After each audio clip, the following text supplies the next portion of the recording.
Magandang araw mga kaparokya. Today is Tuesday, September 12, 2023 at inyo na namang masasaksihan ng panibagong yugto ng ating online views update ng tatlong naglalakihang noontime show dito sa ating bansa. Unang-una ang Eat Bulaga ng Tape Incorporated or ng GMA7. Pangalawa ang EAT ng Legit Dabarkads or ng TV5. At pangatlo ang It's Showtime ng Madlang People at ng ABS-CBN. At bago natin simulan ay pakisubscribe ang aking YouTube channel. Pakiclick na rin ang bell notification icon para lagi kayong updated sa mga bagong video na ilalabas ko. Mga kaparokya, yung YouTube channel ng Eat Bulaga ay i-screenshot na lang natin kasi nakaka-copyright po tayo sa YouTube channel ng Eat Bulaga, which is yung dating YouTube channel ng ginagamit ng OG or Legit Dabarkads na Tito Vic and Joey. So kahapon mga kaparokya, ang nakuwang TV ads ng noontime show na EAT, according yan sa bilang ko, personal na binilang ko po yan, sa unang gap ay nakakuha ng 33 TV ads ang EAT. Sa pangalawang ads ay at gap ay nakakuha ng 42 TV ads ang noontime show na EAT, at ang pangatlong gap ay nakakuha sila ng 41 TV ads. So total po niyan ay 116 TV ads. So malaki po ang nakuwang TV ads sa araw ng Monday, at partida po yan ay nakatape lang po sila or hindi po sila live kahapon. Yung episode ng EAT ay nakatape lang po, pero ayaw po ni Joey De Leon sa tape, sabi niya.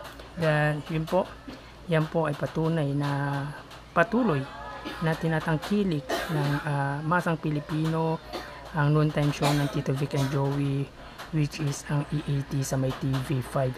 Hindi lang po sila number 1 sa TV ratings, kundi pati sa may online. At kung pagbabasihan natin ang percentage nila kaysa sa katapat na noontime show, ay mas mataas ang percentage, even though na sa bilang ay mataas ang It's Showtime, pero pag i-convert mo sa percentage yun ay mababa, di ba? So para sa kumbaga sa opinion ko ay mas mataas pa rin ang percentage ng viewers ng EAT ng Tito Vic and Joey. So again, pinapaalala ko sa inyo, mamaya po ay bibilangin po ulit natin ang TV ads ng noontime show na EAT, at bukas ko naman po isasabihin kung ilan ang total ng TV ads na lumabas sa araw na ito ng Martes, September 12, 2023. So tara na, punta na tayo sa ating online views update as of 12:47. Para sa Eat Bulaga, under sa Tape Incorporated Facebook page na may 211 followers. Sa EAT under TVJ na may 1.6 million followers, at sa It's Showtime na may 16 million followers. Yan. Yan po.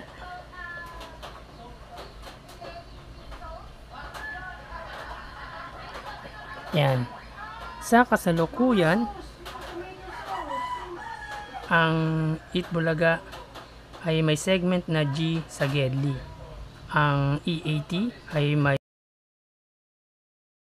at ang It's Showtime naman ay kasalukuyang naka-break. So ang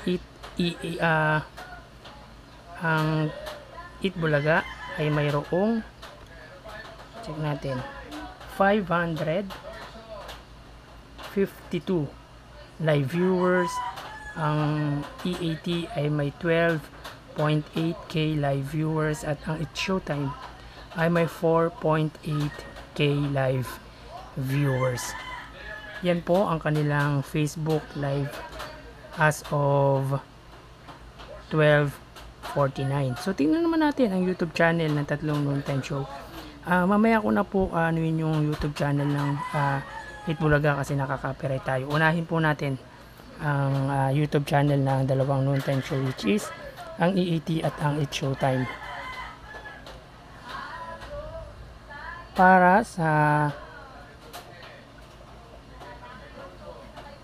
It's Showtime, under sa may ABS-CBN Entertainment YouTube channel na may 44.9 million subscribers.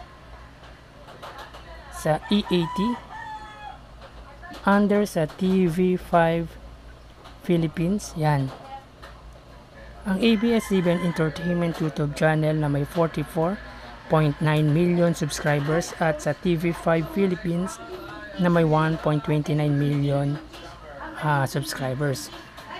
So sa nakikita po natin, ang It's Showtime ay may 66k live viewers at ang EAT ay may 75k live viewers. Sa ngayon ay wala si Joey De Leon sa EAT. At tara, punta tayo sa ikalawang YouTube channel ng EAT at It's Showtime. Para sa It's Showtime, under sa may ABS-CBN It's Showtime na may 1.88 million subscribers, at sa EAT, under sa may TVJ YouTube channel na may 573k subscribers. So yan po, ang It's Showtime ay may 41k live viewers, samantalang ang EAT ay may 40k live viewers. Titingnan natin ang sa may Eat Bulaga kung ilang viewers sila ngayon. Mabilisan lang to kasi ayan o, ang Eat Bulaga ay may 1.5. Kita nyo? Ito 1.5 live viewers yan. Yan. Sa ngayon ay meron silang 1.6. 1.6k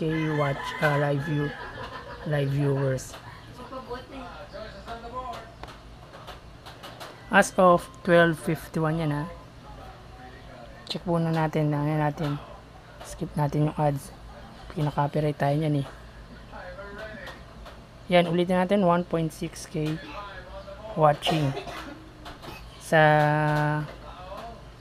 EAT ay 40k at sa It's Showtime ay 41k live viewers. So yan po ang lumalabas sa kanilang online views sa araw na ito as of 12:52, diba?